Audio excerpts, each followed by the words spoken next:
In 1992, in a quiet apartment building on the east side of Berlin, there was a man who never seemed to sleep. At least, that's what his upstairs neighbors swore.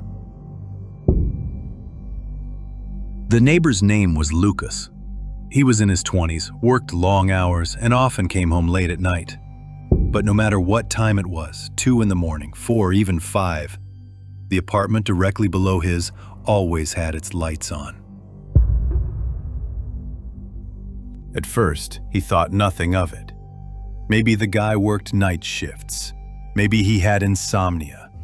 But after a few months, Lucas realized he had never once seen the man leave. No grocery bags, no cigarette breaks, not even a shadow on the stairs. The strangest part wasn't the lights, it was the sounds. Sometimes scratching, faint but steady, like fingernails against wood. Sometimes dragging, like furniture sliding across the floor. But Lucas knew the layout of the building, and the noise wasn't coming from below. It was coming from above him. From the ceiling. Tried to explain it to his landlord, but the man only laughed. That apartment's been rented for years. Quietest tenant I've got. Still, the noises grew worse.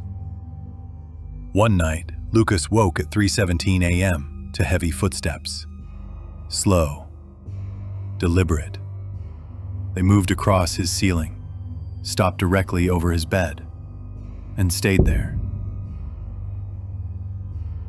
He held his breath, staring at the plaster, waiting for them to move again.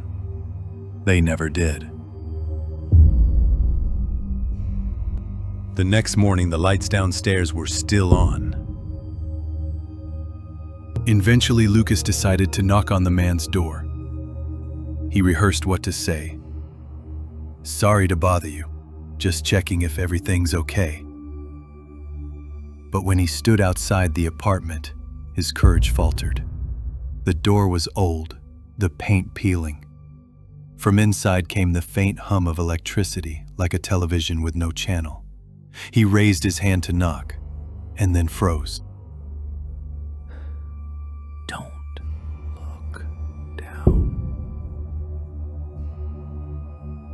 Lucas spun around. The hallway was empty. But when he turned back, the apartment door was wide open. Inside, every light was burning. The rooms were bare, no furniture, no dishes, no sign anyone had ever lived there. Just walls covered with long, deep scratch marks that stretched up toward the ceiling, as if something had been climbing. Lucas slammed the door and never mentioned it again. But for weeks after, he swore he still heard footsteps on his ceiling, and the lights downstairs never went out.